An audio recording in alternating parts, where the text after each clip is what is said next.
मंगलमय मंगल करण वीतराग विज्ञान। नमोताहि जाते भये अरहंतादि महान। करि मंगल करि हो महा ग्रंथ करण के कार। जाते मिले समाज सब पावे निज पद राज। पावे निज पद राज। मिथ्या भाव अभाव ते जो प्रगटे निज भाव। सो जयवंत रहो सदा यही मोक्ष उपाव। यही मोक्ष उपाव। मिथ्या भाव के अभाव से जो निज भाव प्रकट होता है वह ही मोक्ष का उपाय है। ये दूसरे अधिकार का मंगलाचरण। बहुत सुंदर और मार्मिक चर्चाएं इस अध्याय के अंतर्गत हम लोग यहाँ पढ़ रहे हैं। ज्ञानावर्णी दर्शनावर्णी के उदय में इस जीव की अवस्थाओं की चर्चा करने के उपरांत चारित्र मोहिनी के उदय में इस जीव की अवस्था की चर्चा की और हम यहाँ बढ़ चुके हैं। दर्शन मोहिनी की चर्चा अपेक्षित विस्तार से हुई। चारित्र मोहिनी की चर्चा भी पिछले 2 दिनों में हम आपके बीच में काफ़ी कर चुके हैं। चारित्र मोहनीय कर्म 25 प्रकार का होता है और हमने बहुत जगह पर आपका यहाँ ध्यान आकर्षित किया था कि पंडित जी कैसी कैसी बातें कह रहे हैं। शैली एक ही अपनाई है, एक ही विधि और एक ही पद्धति की बात करते हैं, एक ही स्टाइल पंडित जी की दिखाई देती है प्रतिपादन करते समय। माने सांगोपांग विवेचन, टोडरमल जी की मति कितनी व्यवस्थित थी, टोडरमल जी का चिंतन और लेखन कितना व्यवस्थित था, ये हमारे को इन एक एक पैराग्राफ में दिखाई दे रहा है। जिस स्टाइल में क्रोध की चर्चा की उसी स्टाइल में मान की चर्चा कर रहे हैं, उसी स्टाइल में मायाचार और लोभ की चर्चा भी की गई। लेकिन कहाँ कहाँ शब्द बदले हैं। थोड़ी सी बात कह करके ये शब्द बदल गया, थोड़ी सी बात कही और इतना सा चेंज हो गया। माने ये कुछ विशेष बातें थी जिनमें जो एक एक लाइन जो महत्वपूर्ण कही थी कि क्रोध का या क्रोध से बुरा चाहने की इच्छा तो हो, बुरा होना भवितव्याधीन है। फिर का मान से मेहनतता की इच्छा तो हो, मेहनतता होना भवितव्याधीन है। माया से इष्ट सिद्धि के अर्थ छल तो करें पर इष्ट सिद्धि होना भवितव्याधीन है। और इसी तरह लोभ से इष्ट प्राप्ति की इच्छा तो हो परंतु इष्ट प्राप्ति होना भवितव्याधीन है। माने टोडरमल जी की दृष्टि से भवितव्य बलवान है, ये कहना चाह रहे हैं। और इतना तो स्पष्ट हो गया कि तेरी इच्छा से तो नहीं होगा। कुल मिलाकर के ये तो यहाँ उभर करके बात सामने आ गई कि तू इच्छा कितनी भी कर लेकिन तेरी इच्छा से काम नहीं होगा। काम इच्छा के अनुसार नहीं होता। हम सोचते हैं मैं ऐसा कर लूँगा, मैं ऐसा कर लूँगा, मेरी ऐसी इच्छा, कुछ नहीं कर पाएगा तू, इच्छा से काम नहीं होता। चलिए, ये चारों प्रकार की कषाएं 4 प्रकार की कही गई है। कल हमने इनके नामोल्लेख आपके सामने कर दिए थे पेज नंबर 39 पर। नीचे 39 पेज पर अंतिम लाइनों में इन कषायों के 4 प्रकार बतलाए हैं। नाम याद कर लीजिएगा, नए लोगों को नाम याद होने ही चाहिए, सबको नाम याद होने चाहिए। अनंतानुबंधी, फिर परिभाषाओं की चर्चा करेंगे अपन। अनंतानुबंधी, अप्रत्याख्यानावरण, प्रत्याख्यानावरण और संज्वलन। शॉर्ट में हम कहते हैं अप्रत्याख्यान, प्रत्याख्यान, लेकिन अप्रत्याख्यान नहीं है, प्रत्याख्यान भी नहीं है, अप्रत्याख्यानावरण। समझ में आ रही है बात? प्रत्याख्यानावरण ये उसका पूरा नाम है। तो देखिए, इन चारों की बात यहाँ से शुरू करें। पेज नंबर 39 की लास्ट लाइन से बात करेंगे अपन। वहाँ सेकंड लास्ट लाइन में, वहाँ जिनका उदय होने पर आत्मा को सम्यक्त्व न हो, स्वरूपाचरण चारित्र न हो सके, वे अनंतानुबंधी कषाय हैं। स्टार दिया है, ब्रैकेट में ये पंक्ति दी है और नीचे लिखा है यह पंक्ति मूल प्रति में नहीं है। मूल प्रति माने टोडरमल जी की जो हैंड राइटिंग से लिखी हुई जो प्रति है ना, जो ओरिजिनल प्रति है, छपाई तो होती नहीं थी उस जमाने में, प्रतिलिपियां हुआ करती थी। तो टोडरमल जी की मूल प्रति हस्तलिखित हमारे मंदिर में उपलब्ध है, जौहरी बाजार में दीवान बधीचंद जी मंदिर में। वहाँ वो प्रति कई बार बाहर से आने वालों को हम उसका अवलोकन दर्शन कराते हैं उसका, तो वो मूल प्रति, और उसमें वहाँ ये लाइन ही नहीं है। तो फिर लिख क्यों दी साहब आपने? इसलिए लिख दी कि इन्होंने आगे अप्रत्यक्षानावरण की परिभाषा दी है, प्रत्यक्षानावरण की परिभाषा दी है, संज्वलन की परिभाषा दी है। तो ऐसा लगता है कि अनंतानुबंधी की परिभाषा छूट गई है, रह गई है। कुछ ऐसा लगता है कि यहाँ कुछ लिखने वाले होंगे। तो आगम के आधार पर, जिनवाणी के आधार पर अनंतानुबंधी की परिभाषा यहाँ दे दी गई। अनंतानुबंधी किसे कहते हैं? देखिए, सारी दुनिया ये समझती है अनंतानुबंधी का मतलब है बहुत बड़ी कक्षाएं। अनंतानुबंधी का मतलब ये है कि अनंतानुबंधी, अरे क्या बात कर रहे हो साहब, अनंतानुबंधी माने तो कोई विध्वंस कर देगा, ऐसी कक्षाएं हैं, ऐसा लगता है। अनंतानुबंधी शब्द का अर्थ भी लोग नहीं समझते, इसलिए इस प्रकार का अर्थ करते हैं, अनंत का बंधन जिससे हो उसका नाम अनंतानुबंधी है। लेकिन भाई आपकी ये व्याख्या गलत है, आपकी ये सोच गलत है।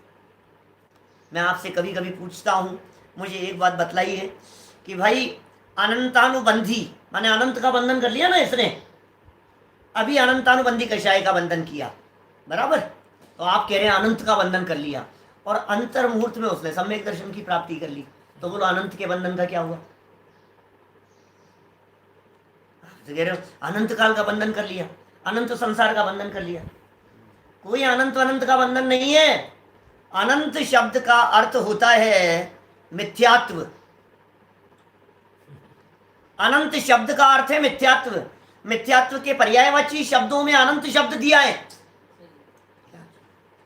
माने मिथ्यात्व के साथ में जिसका अनुबंध है, बंध नहीं, अनुबंध, मिथ्यात्व के साथ जिसका अनुबंध है उसका नाम है अनंतानुबंधी। अनंत का अनुबंध करने वाली, अनंत के साथ में चिपकने वाली, समझ लीजिए आप। जहां मिथ्यात्व होगा वहां अनंतानुबंधी, जहां अनंतानुबंधी होगी वहां मिथ्यात्व। अभी पहले और दूसरे गुणस्थान की अपेक्षा से जो भेद है वो किंचित भेद समझ लेना, क्योंकि दूसरे गुणस्थान में मिथ्यात्व का उदय तो नहीं है, लेकिन अनंतानुबंधी का उदय पाया जाता है। वो जो भेद है तो भेद है ही। पहले गुणस्थान में मिथ्यात्व और अनंतानुबंधी दोनों हैं, दूसरे गुणस्थान में मिथ्यात्व नहीं है, अनंतानुबंधी है। तो फिर साहब संबंध तो नहीं रहा ना। सुनो, दूसरा गुणस्थान गिरते हुए का काल है, गुणस्थान है, और जिस जीव के अनंतानुबंधी का उदय आ गया उस जीव के नियम से मिथ्यात्व का उदय आना ही है, यह है अनुबंध। समझ में आ रही है बात? ऐसा नहीं हो सकता कि अनंतानुबंधी का उदय आ जाए और मिथ्यात्व का उदय आने में महीनों लगेंगे, बरसों लगेंगे। हमारे पंडित जी थे संतोष जी झांझरी जी साहब, वो ये कहा करते थे कि समझ लीजिए आप, बेटी आई है ऑटो से, क्या तो वो अंदर आ गई है, तो इसका मतलब दामाद जी पीछे आ रहे हैं, ऐसा उदाहरण देते थे वो। माने वो साथ ही आए हैं, वो बस थोड़ा सा आगे पीछे का ही फर्क है, वो ऑटो वाले को पेमेंट कर रहे हैं, इतना सा है। तो अनंतानुबंधी आ गई है, इसका मतलब मिथ्यात्व जी आ ही रहे हैं। सेकंड के भी बहुत छोटे हिस्से की बात करें अपन, माने सेकंड में भी समझ लो आप संख्यात 1000 कोड़ा कोड़ी भेद कर लो आप सेकंड के, क्योंकि उत्कृष्ट काल दूसरे गुणस्थान का 6 आवली है। तो इतने 6 आवली और सेकंड के असंख्यात में भाग में संख्यात 1000 कूड़ा कोड़ी आवलियां हो जाती है एक सेकंड में। एक सेकंड में संख्यात 1000 कूड़ा कोड़ी आवलियां हो जाती है। 6 आवली का समय है दूसरे गुणस्थान का। चौथे गुणस्थान से गिरा, दूसरे गुणस्थान के अंदर उसके उदय आया, किसका? अनंतानुबंधी का, और ये अनंत के साथ में अनुबंध हो गया। तो अनंतानुबंधी शब्द का अर्थ, एक तो इस प्रकार से अर्थ हमारे को लगाना चाहिए कि अनंत के साथ में जिसका अनुबंध है उसका नाम अनंतानुबंधी। मिथ्यात्व के साथ में जुड़ान है। नंबर 2, अनंत पदार्थों के साथ में जहां राग द्वेष वर्तते हो, अपनापन वर्तता हो, प्रवृत्ति और कषायों की वृत्ति अनंत जगत के पदार्थों के साथ में वर्तती हो, उसका नाम है अनंतानुबंधी। जगत के अनंत पदार्थों के साथ में, और यही करता है ये व्यक्ति, इसके साथ में, इसके साथ में, इसके साथ में, छोटी छोटी सी चीजों के साथ में जो इसका जुड़ान कषायों जन्य दिखाई देता है, वो सब अनंतानुबंधी कषाय के साथ, अनंत के साथ में। तो अनंतानुबंधी का ऐसा अर्थ लगाना चाहिए। लेकिन जो कर्णानुयोग की जो व्याख्या है अनंतानुबंधी के संदर्भ में, वो कर्णानुयोग की व्याख्या किस प्रकार की है? कर्णानुयोग ये कहता है जिसका उदय होने पर, ये कर्णानुयोग की व्याख्या लिखी, जिसका उदय होने पर आत्मा को सम्यक्त्व न हो, सम्यक्त्व का घात करने वाली है, इस प्रकार का कहा है। स्वरूपाचरण चारित्र न हो सके, वे अनंतानुबंधी कषाय है। अनंतानुबंधी कषाय को 2 प्रकार से उसके फल रूप कहा गया है। अनंतानुबंधी 2 प्रकार से फलित होती है, एक सम्यक्त्व का घात करती है और एक स्वरूपाचरण चारित्र का घात करती है। स्वरूपाचरण चारित्र कहें या सम्यक्त्वाचरण चारित्र कहें, दोनों का एकार्थ में भी प्रयोग हुआ है हमारे यहाँ जनागम में। यहाँ टोडरमल जी साहब ने लिखा स्वरूपाचरण चारित्र, और इसी स्वरूपाचरण चारित्र के लिए कुंद कुंदाचार्य देव ने सम्यक्त्वाचरण चारित्र शब्द का प्रयोग किया है। अष्टपाहुड़ में चारित्र पाहुड़ है एक, और चारित्र पाहुड़ की 8वीं और 9वीं नंबर की गाथा है। तो चारित्र पाहुड़ की 8वीं 9वीं गाथा में कुंद कुंदाचार्य देव सम्यक्त्वाचरण कहते हैं। बोले सम्यक्त्व के साथ में होने वाला जो आचरण है उसका नाम है सम्यक्त्वाचरण। चारित्र मोह की प्रकृतियां है ना ये अनंतानुबंधी आदि, तो चारित्र मोह की प्रकृतियां हैं। तो जब ये चारित्र मोह की प्रकृति का अभाव हुआ, अनंतानुबंधी का अभाव हुआ, तो चारित्र प्रकट होगा कि नहीं होगा? चौथे गुणस्थानवर्ती के चारित्र है या नहीं है, इस संबंध में बड़ी चर्चाएं चलती है क्या, और इस संबंध में अनेकांत है, ये समझ लेना आप।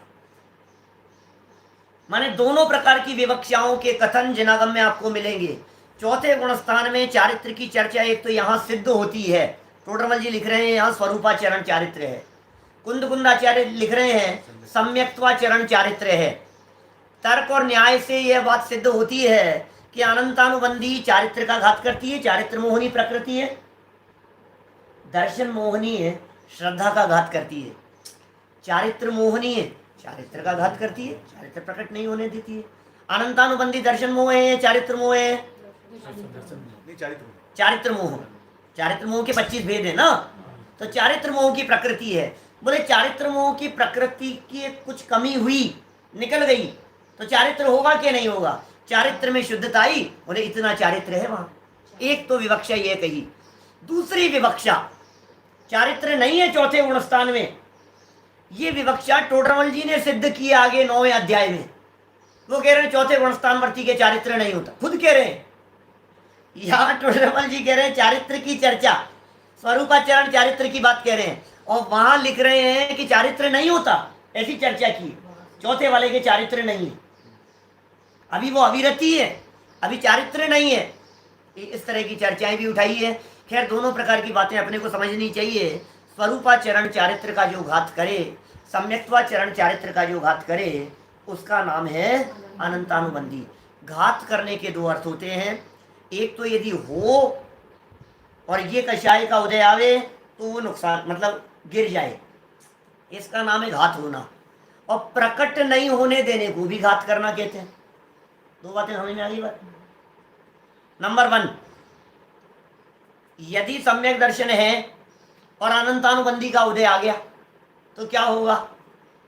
बिल्कुल आगम वाक्य है, चौथे गुणस्थानवर्ती किसी जीव के अनंतानुबंधी क्रोध मान माया लोभ में से किसी का भी उदय आ जाए तो सीधा चौथे से गुणस्थान दूसरा हो जाता है, और दूसरे से पहला, मतलब वही गिर गया वो।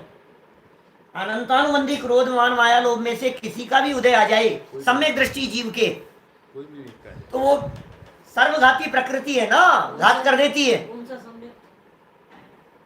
औपशमिक सम्यक्त्व की बात है।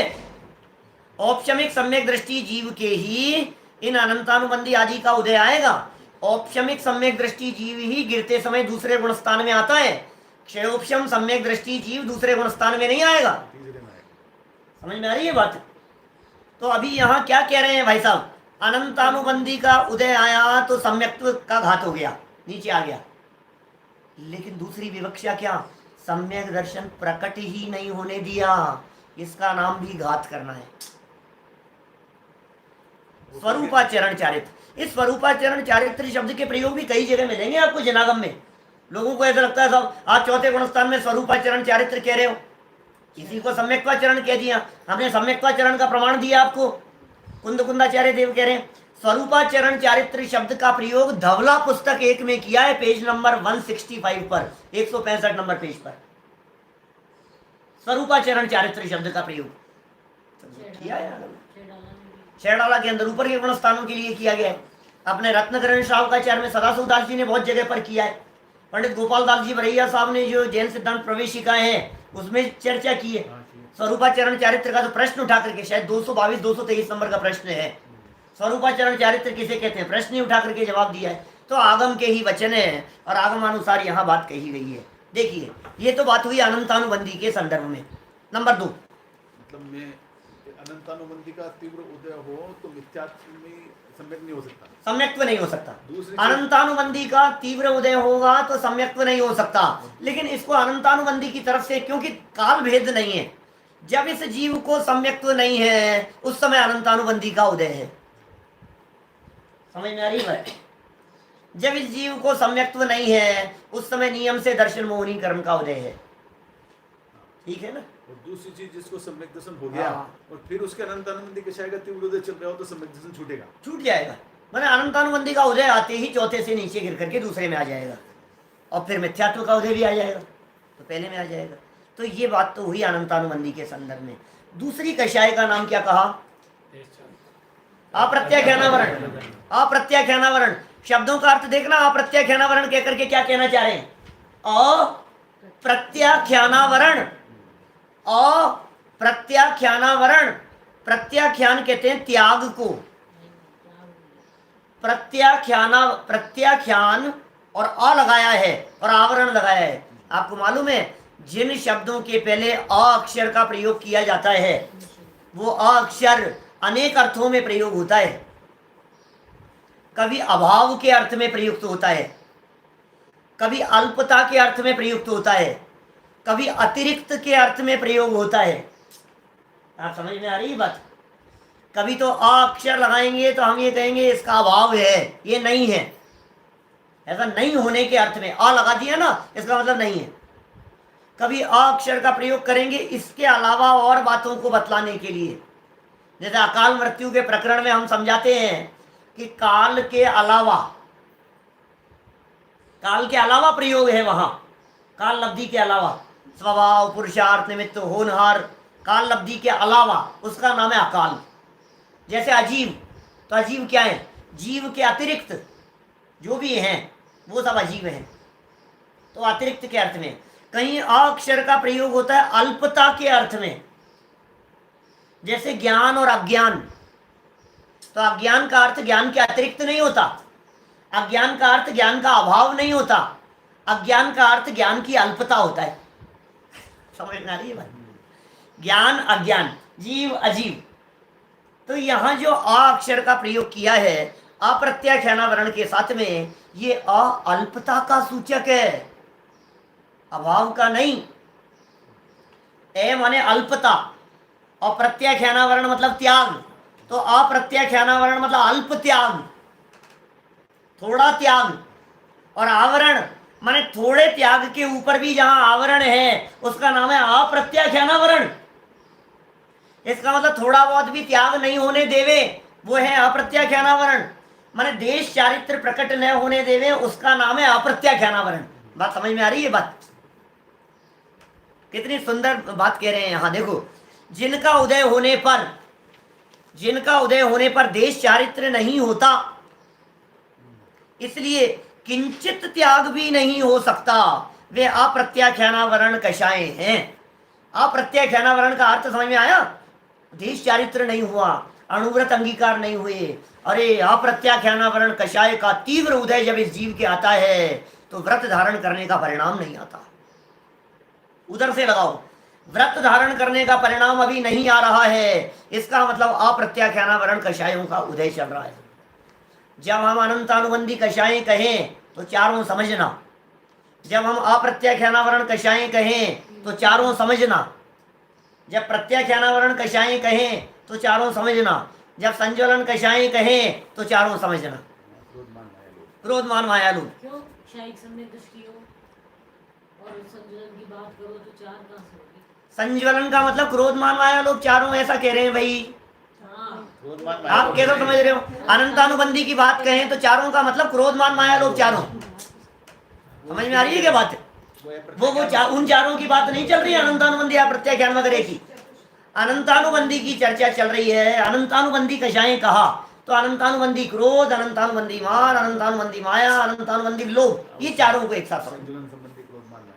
उदय किसी एक का चलेगा वो अलग बात है, अनंतानुबंधी आदि चारों का एक साथ चलेगा। अभी आगे वाक्य कह रहे हैं, पहले तो इनके अर्थ समझ लो चारों के। अनंतानुबंधी का क्लियर हो गया, अनंत के साथ जिसका अनुबंध उसका नाम अनंतानुबंधी। मिथ्यात्व के साथ में संबंध है, स्वरूपाचरण चारित्र सम्यक्त्वाचरण चारित्र का जिसने घात किया वो अनंतानुबंधी है। देश चारित्र प्रकट नहीं होने दिया, देश चारित्र का जो घात करे, अणुव्रतादि जो अंगीकार न करने रूप परिणमन पाया जावे, ये किसका नाम है? अप्रत्याख्यानावरण। अब तीसरी कषाय का नाम है प्रत्याख्यानावरण। परिभाषा पढ़ो, यहाँ क्या लिख रहे हैं प्रत्याख्यानावरण के संदर्भ में। दूसरी लाइन 40 नंबर पेज पर, तथा जिनका उदय होने पर सकल चारित्र नहीं होता, सकल चारित्र नहीं होता जिसका उदय होने पर, माने महाव्रत का परिणाम नहीं आ रहा है। कोई पंचम गुण स्थानवर्ती जीव है, महाव्रत लेने का भाव नहीं आ रहा है, महाव्रतों का परिणाम नहीं आता है, या महाव्रत नहीं लेने का भाव आ रहा है तो प्रत्याख्यानावरण कषाय का उदय चल रहा है। प्रत्याख्यान माने त्याग, और आवरण उसका नाम है प्रत्याख्यानावरण। ये प्रत्याख्यानावरण कषाय हुआ, इसलिए सर्व त्याग नहीं हो सकता, वे प्रत्याख्यानावरण कषाय हैं। तथा जिनका उदय होने पर सकल चारित्र में दोष उत्पन्न होते हैं, अब यहां घात नहीं कह रहे, सकल चारित्र में दोष उत्पन्न होते हैं, होते रहते हैं, इसलिए यथाख्या चारित्र नहीं हो सकता, वे संज्वलन कषाय हैं। यथाख्या चारित्र होता है 11वें गुणस्थान में, क्या यथाख्या चारित्र 11वें 12वें 13वें गुणस्थान में यथाख्या चारित्र कहा है। और जो बाकी जो चारित्र कहे हैं जैसे सामायिक, छेदोपस्थापना, परिहार, विशुद्धि, सूक्ष्म, सांपराय, यथाख्यात्मिति चारित्रम, ये सब चारित्र के 5 भेद कहे, तत्वार्थ सूत्र महाशास्त्र में भी आई है चर्चा।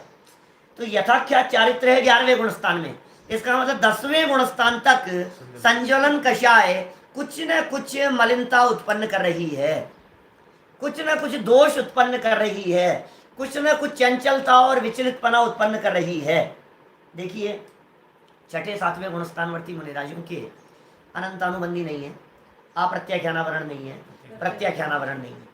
6ठे 7वें गुणस्थानवर्ती मुनिराज हैं, भावलिंगी संत है, संज्वलन है। अब संज्वलन का मतलब, संज्वलन का अर्थ देखें, शब्दार्थ देखें तो संज्वलन धीरे धीरे जो जलती रहती है, सुलगती रहती है, मतलब बहुत तीव्र नहीं है, बहुत धीरे धीरे धीरे धीरे वो चलती रहे, उस कषाय का नाम है संज्वलन। ये संज्वलन कषाय 6वें गुणस्थान में इसका तीव्र उदय है। ये टोडरमल जी ने बहुत सुंदर लाइन नीचे दी है, 3 लाइनें नीचे आएगी, चर्चा भी अपन पढ़ेंगे। माने ये तीव्रता मंदता की अपेक्षा से भेद नहीं है। अनंतानुबंधी माने बहुत तीव्र और संज्वलन माने बहुत मंद।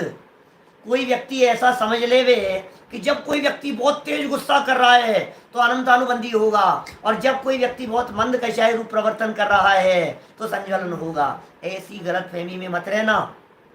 क्या बहुत धीरे धीरे भी बोल रहा हो, प्यार से बात कर रहा हो तो भी अनंतानुबंधी हो सकती है।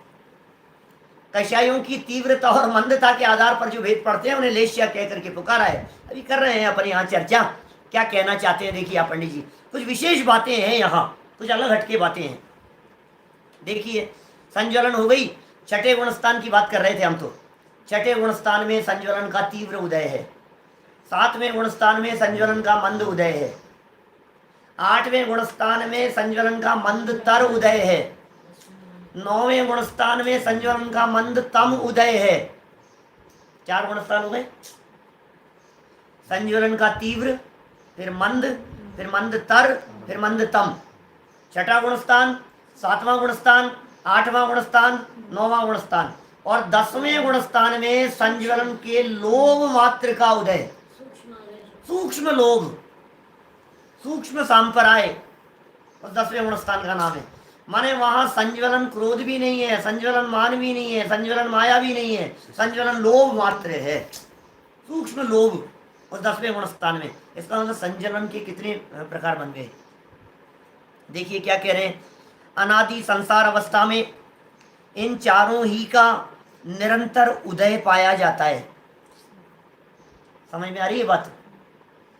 चारों का निरंतर उदय है, उदय 4 का और बंधन 16 का निरंतर। अब नहीं समझ में आई होगी क्या कह दिया मैंने। अनंतानुबंधी, अप्रत्याख्यान, प्रत्याख्यान, संज्वलन 4 है ना। अनंतानुबंधी क्रोध मान माया लोभ 4 ये, प्रत्याख्यान क्रोध मान माया लोभ, अप्रत्याख्यान क्रोध मान माया लोभ, संज्वलन क्रोध मान माया लोभ। टोटल कितनी हो गई? 16। अब इन 16 में से जब उदय आएगा तो 4 का ही आएगा। 16 में से एट ए टाइम 4 का ही उदय है, 16 का उदय नहीं है। लेकिन 4 के उदय में जो परिणाम हो रहे हैं उसमें बंद 16 का हो रहा है। क्या कहा? संसार अवस्था, अनादि संसार अवस्था की चर्चा चल रही है। अनादि संसार, क्योंकि मोक्ष मार्ग होने पर तो फिर अनंत अनुबंधी चली जाएगी। वो भी वाक्य लिखा है पंडित जी ने, देखो जरा क्या कह रहे हैं। अनादि संसार अवस्था में इन चारों ही का निरंतर उदय पाया जाता है। एक बात बारीक समझना यहां, जिस समय अनंतानुबंधी का उदय होता है उसी समय अप्रत्याख्यान का भी उदय होता है, उसी समय प्रत्याख्यान का भी उदय होता है, उसी समय संज्वलन का भी उदय होता है। इसका मतलब इन चारों का उदय हमारे एट ए टाइम चल रहा है। समझ में आ रही है बात? अच्छा, इसको मैं दूसरे प्रकार से समझाऊं तो देखो मोटी बुद्धि से समझ में आएगा, बहुत स्थूल दृष्टि से समझ में आएगा। आप ये कहें कि साहब अनंतानुबंधी का उदय चल रहा है, ठीक है ना, उस समय अप्रत्याख्यान प्रत्याख्यान का उदय नहीं चल रहा है। यदि ऐसा मान लिया जाए तो अनंतानुबंधी का तो उदय है तो सम्यक दर्शन तो नहीं हो पा रहा है, और प्रत्याख्यान अप्रत्याख्यान का अनुदय मानने पर उस व्यक्ति के मुनि अवस्था माननी पड़ेगी। समझ में आ रही है क्या बात क्या कह रही है? लेकिन कई बार जो बाहर में व्रत वगैरह लेते हैं ना, उससे कुछ फर्क नहीं, चारों ही हैं एक साथ। अनादि काल से अनादि मिथ्या दृष्टि जीव के चारों का उदय एट ए टाइम है, बिल्कुल एक साथ चल रहा है। मोटी बुद्धि से मैंने समझा दिया भाई। आपने कहा अनंतानुबंधी का उदय चल रहा है, जैसे अनंतानुबंधी तो गई नहीं, और कह देते हमारे व्रतपादी देशचारी चल रहा है। वो एक कुछ नहीं है, कहाँ जाएगी वो गई। ये तो बाहर की क्रिया का नाम थोड़ी ना कह रहे हैं, यहाँ अंदर चारों कक्षाएं मौजूद है। कोई व्यक्ति इस प्रकार की बात कहे कि अनंतानुबंधी तो गई नहीं है लेकिन व्रत ले लो तो प्रत्याख्यान चली जाएगी, ऐसा थोड़ी ना हो जाएगा। इसी क्रम से जाएंगी या फिर साथ में जाएंगी, आगे पीछे उल्टा तो हो ही नहीं सकता है। उल्टा क्रम तो किसी जीव के, मिथ्या दृष्टि जीव के अनंतानुबंधी, अप्रत्याख्यानावरण और प्रत्याख्यानावरण, ये तीनों एक साथ भी जा सकती है। क्योंकि कोई पहले गुणस्थानवर्ती जीव पहले गुणस्थान से डायरेक्ट 7वें गुणस्थान में आ सकता है। यदि वो बाहर में द्रव्यलिंगी मुनि हो तो पहले गुणस्थान से डायरेक्ट 7वें गुणस्थान में जा सकता है, तो तीनों का एक साथ अभाव हो गया। पहले से 5वें भी जा सकते हैं, पहले से 5वें में भी आ सकता है।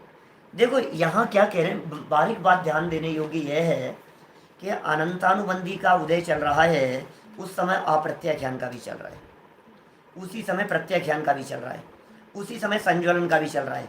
काल भेद नहीं है, चारों का एक साथ है। और ये कह रहे हैं निरंतर। शब्द देखिए आप टोडरमल जी के इन वाक्यों में इतनी गहराई इसलिए है कि टोडरमल जी को गोमठ सारादि ग्रंथों का बहुत बारीकी से गहराई से अध्ययन था। टीका लिखी है टोडरमल जी ने, ये सम्यक ज्ञान चंद्रिका आदि जो टीकाएं हैं ये तो बहुत पहले लिख ली थी। मोक्ष मार्ग प्रकाशक तो बहुत बाद में लिखा है। ये तो अंतिम रचना है, ऐसा मान लो उनकी। तो बहुत गहरा अभ्यास था। गोमट सार जीव कांड, गोमट सार कर्म कांड, लब्धि सार, चपड़ा सार, त्रिलोक सार, ऐसे ग्रंथों का उनको गजब का गहराई से अध्ययन था पंडित जी साहब को। और यहाँ तो बहुत संक्षेप में लिखा है, बड़ी बड़ी व्याख्याएं वो वहां करके आए हैं, तो यहाँ तो उनका निचोड़ लिखा है उन्होंने। अनादि संसार अवस्था में चारों ही का निरंतर, निरंतर माने नॉन स्टॉप, प्रति समय उदय पाया जाता है। अब कब कब परम कृष्ण लेश्या रूप तीव्र कषाय हो वहां भी, और शुक्ल लेश्या रूप मंद कषाय हो वहां भी निरंतर चारों ही का उदय रहता है। क्योंकि तीव्र मंद की अपेक्षा अनंतानुबंधी आदि भेद नहीं है। सम्यक्तवादी का घात करने की अपेक्षा यह भेद है। वापस देखो लाइन, वाक्य बड़ा हो गया थोड़ा सा। परम कृष्ण लेश्या रूप तीव्र कषाय हो वहां भी चारों हैं। कृष्ण लेश्या रूप तीव्र परिणाम है वहां भी चारों हैं, और शुक्ल लेश्या रूप मंद परिणाम हो वहां भी चारों हैं। मंद कषाय से फर्क नहीं पड़ता इसे। मतलब मंदता और तीव्रता की अपेक्षा से जो भेद पड़े हैं उनका नाम तो लेश्या है। कषाय बहुत मंद हो गई, बोले तो शुभ लेश्याओं का परिणाम है, शुक्लादि लेश्याओं का परिणाम है। शुभ लेश्याएं 6 लेश्याएं कही ना, कृष्ण नील कापोत पीत पद्म शुक्ल। तो जिस समय ऐसा समझो सम्यक दृष्टि जीव है, सम्यक दृष्टि जीव के भी शुक्ल लेश्या हो सकती है, और मिथ्या दृष्टि सम्यक दृष्टि जीव के भी कृष्ण हो सकती है। ऐसा उल्टा लगाओ, सम्यक दृष्टि जीव चौथे गुणस्थानवर्ती और कृष्ण लेश्या जैसे परिणाम हो सकते हैं, और मिथ्या दृष्टि जीव है और शुक्ल लेश्या हो सकते। समझ में आ रही है बात? मिथ्या दृष्टि के शुक्ल लेश्या और सम्यक दृष्टि जीव के कृष्ण लेश्या।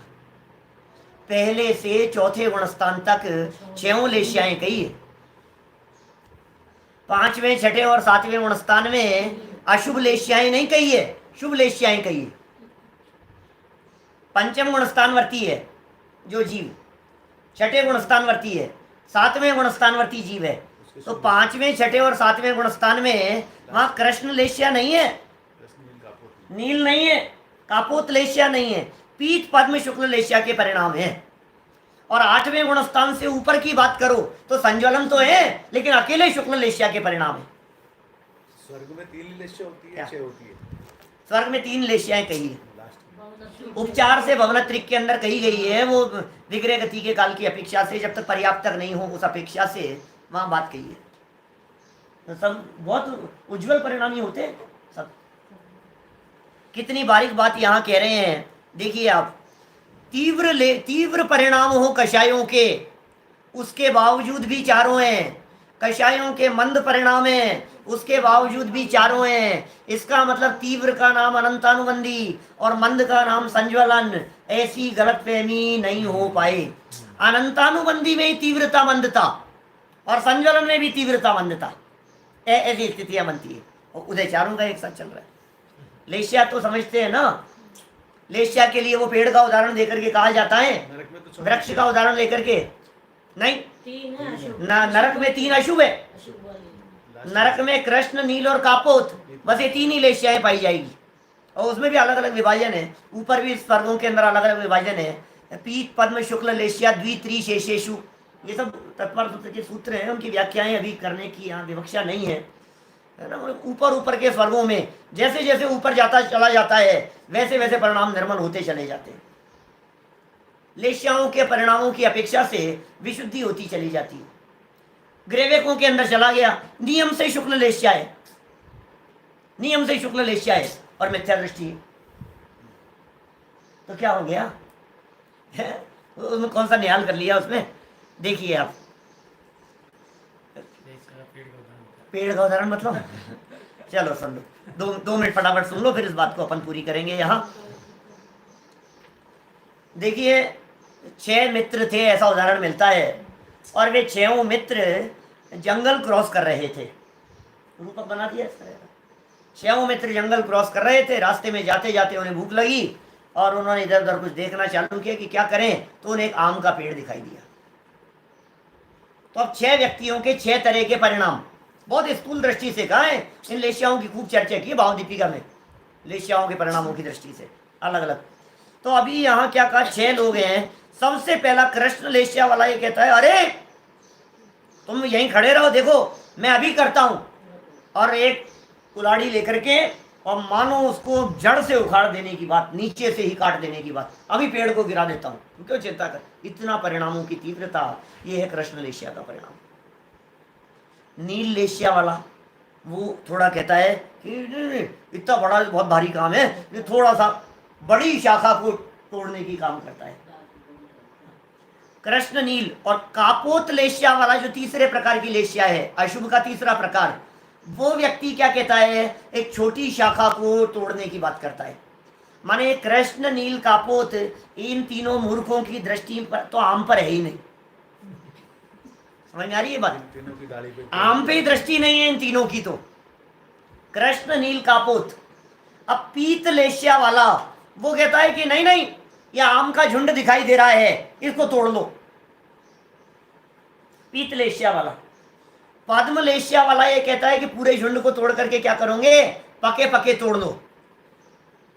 पद्म लेशिया परिणाम और मंद हो गए। और शुक्ल लेशिया वाला कहता है 6 ही तो लोग हैं और 60 से ज्यादा आम पड़े हुए हैं पके पके नीचे, इनको ही उठा करके खा लो।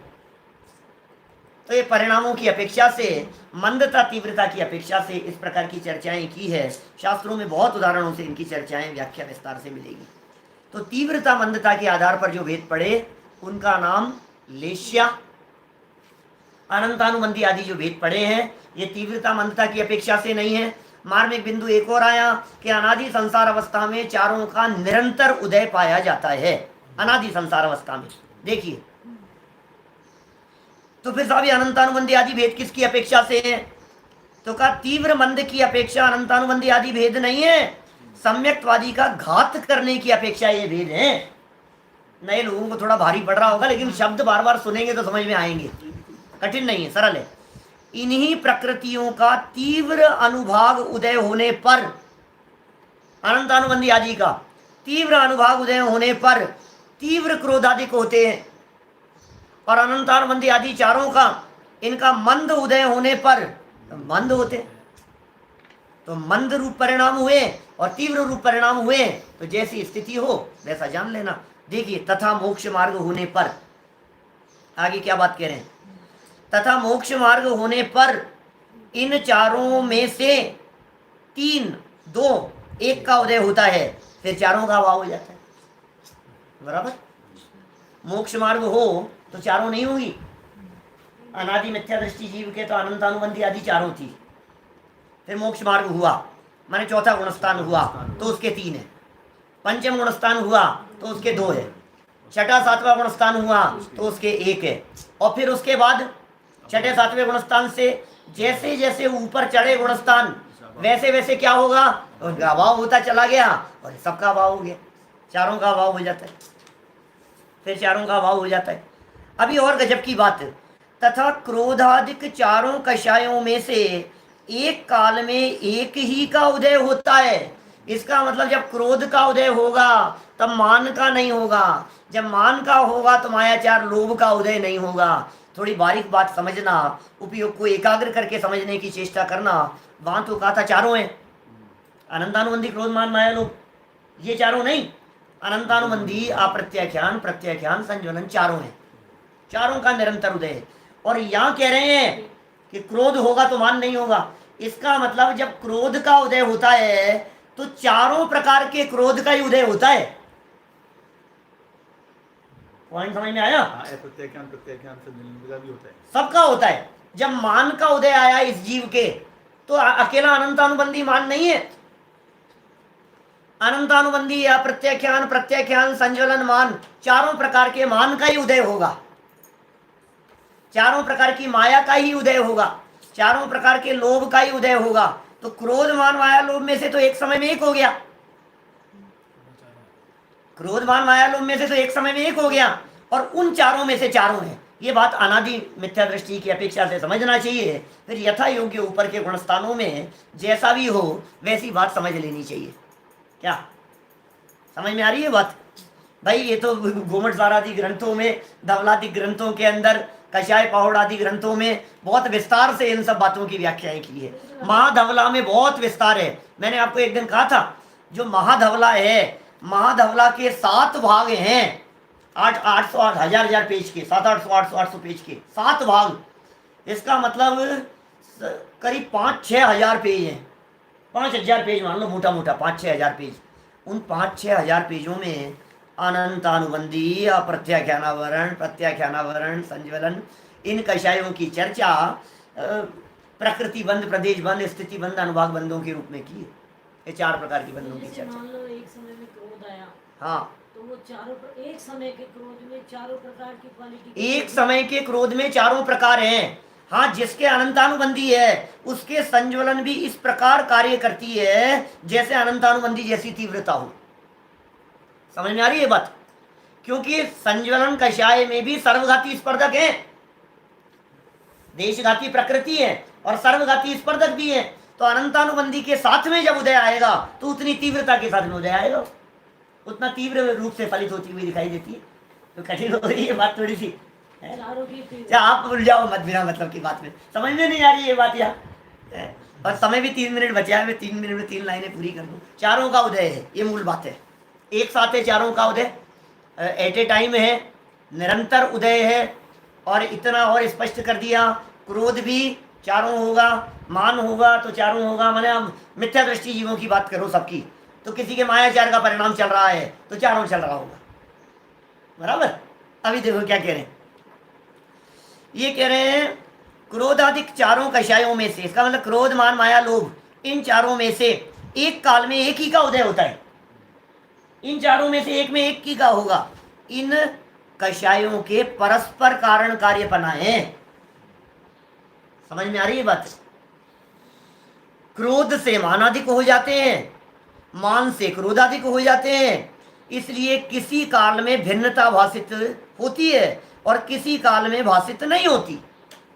ये बहुत कारण कार्यपना दिखाई देता है। माने कभी तो क्रोध करते करते मान करने लग जाता है, मान करते करते कभी मायाचार हो जाती है, मायाचार लोभ हो जाता है, लोभ करते करते क्रोध दिखाई देता है, क्रोध करते करते मान माया हो जाती है। ये आपस में कारण कार्यपना है, लेकिन एक समय में एक ही होगा। समय बहुत सूक्ष्म है, इसलिए टोडरमल जी कह रहे हैं कभी तो हमें भिन्नता भाषित होती है और कभी ऐसे लग रहा है कि लोभ के साथ में क्रोध भी चल रहा है, क्रोध के साथ में मान भी चल रहा है, माया एक साथ भी दिखाई देते हैं। हमें ऐसा लगता है समय सूक्ष्म है ना, लेकिन होता एक ही है। होता एक ही है। समय सूक्ष्म है, 1 सेकंड में असंख्यात समय है। अब इतना सूक्ष्म है, जगन्य युक्त असंख्यात समय होते हैं एक आवली में। संख्यात 1000 गुणा बड़ी आवलियां होती है 1 सेकंड में, तो कितने विभाजन हो गए उसके, और समय के हिसाब से फटाफट फटाफट उदय बदलता रहता है, ऐसा लगता है। और ये कारण कार्यपना ऐसा बतला रहे हैं, समझ लीजिए आप, कभी क्रोध कर रहा है, गुस्सा कर रहा है, तो गुस्सा जो है ना वो अभिमान का कारण बन जाता है। कभी अभिमान का पोषण नहीं होता है तो गुस्से का कारण बन जाता है। ऐसा इनमें कारण कार्यपना देखा जाता है। जैसे मान लो किसी को हमने खूब डांटा, खूब गुस्सा किया, तो खूब गुस्सा किया और फिर गुस्सा करने के बाद मूंछों पर ताव देता है, ऐसी तैसी कर दी उसकी मैंने। तो क्या किया तूने? गुस्सा जो था वो कारण बन गया घमंड का। कारण कार्यादि बतला रहे हैं टोडरमल जी यहाँ। गुस्सा किया वो घमंड का कारण बन गया। अब घमंड किया इसने, मान कषाय का तीव्र उदय था और उसके मान का पोषण नहीं हुआ तो क्रोध का कारण बन गया। हमारे लिए कुर्सी नहीं लगाई, हमारे लिए बैठने की व्यवस्था नहीं, हमारा नाम नहीं लिया उन्होंने। अब ये मान का उदय था और गुस्सा आ गया। मान का उदय चल रहा है और मान के उदय कारण बन गया क्रोध के उदय, तो मान क्रोध का कारण बन जाता है। कभी लोभ मायाचारी का कारण बन जाता है, लोभ तीव्र होता है तो ये जीव मायाचारी करता हुआ दिखाई देता है। कभी ऐसा होता है लोभ तीव्र है तो गुस्से को पी जाता है, एक दूसरे को काटती भी है। ये सब कषाएं, दादा ने बहुत सुंदर प्रकरण इस तरह के लिखे हैं। ये कषाएं एक दूसरे को काटती भी है। ये प्रकरण उत्तम शौच धर्म के प्रकरण में, ये कषाएं एक दूसरे को काटती है। माने मान कषाय लोभ कषाय को काट देती है। लोभ कर करके जिसको अपन ने जोड़ा था, कल परसों भी वाक्य कहा था मैंने ऐसा, लोभ कर करके जिस संपत्ति को हमने जोड़ा था, धन इकट्ठा किया था, खर्च नहीं किया था, इतना लोभ था, अब मान कषाय के पोषण के लिए विवाह आदि कार्यों में उसी को पानी की तरह बहा देता है। तो मान ने क्या किया, लोग को काट दिया। तो ये परस्पर में कारण कार्यपना देखा जाता है, परस्पर में एक दूसरे के हेतु बनती हुई देखी जाती है, एक कषाय दूसरे कषाय के ऊपर हावी होती हुई देखी जाती है। इस प्रकार की बातें बहुत सारी दिखाई देती है। ये वाक्य क्या लिखा है इन्होंने, इन कषायों के परस्पर, एक के होने पे दूसरा, दूसरे के होने पे पहला, ऐसा परस्पर कारण कार्यपना, कभी मान क्रोध का कारण बन गया, क्रोध मान का कारण बन गया, परस्पर कारण कार्यपना, ये कारण ये कार्य, इसलिए क्रोध से मान अधिक हो जाते, गुस्सा किया उससे मान हो गया, और मान से क्रोध अधिक हो जाते हैं, घमंड क्रोध का कारण बन जाता है। जैसा मैंने कहा, घमंड का पोषण नहीं हुआ तो क्रोध का कारण बन गया। इसलिए अब इसलिए क्या हुआ, इसलिए कह रहे हैं किसी काल में भिन्नता भाषित नहीं होती। समझ में आ रही है बात? हमें ऐसा लगता नहीं है कि ये क्रोध का था अब ये मान का आ गया, ये मान का था अब ये लोभ का हो गया, ये लोभ का था ये मायाचार का हो गया। ये भिन्नता भाषित नहीं होती हमारे को, होती भी है, होती भी है। और ये कह रहे हैं किसी काल में भाषित नहीं होती है और किसी काल में हो भी जाती है। कभी हमारे को उनमें भेद दिखाई देता है, कभी हमारे को भेद नहीं दिखाई देता है। तो इस प्रकार की बातें यहाँ समझनी चाहिए। तो इस प्रकार कषाय रूप परिणमन जानना चाहिए। तो इस तरह ये जो अनंतानुबंधी आदि 4 कषायों की जो चर्चा थी, ये चर्चा अपन ने यहाँ संपन्न की। अब 9 कषाय संबंधी और प्रकरण दिया है जिसकी चर्चा हम कल यथा समय करेंगे। अभी की बात को यहीं हम विराम देते हैं। कुछ प्रश्न जो काफ़ी लंबे लंबे लिखे हुए दिखाई दे रहे थे, जवाब भी दिया जा रहा होगा, और फिर भी यदि कोई बात रहती है तो कल हम आप लोगों के इन प्रश्नों के जवाब भी लेंगे और चारित्र मोहनी वाले प्रकरण को भी संपन्न करेंगे। ओम नमः शिवाय।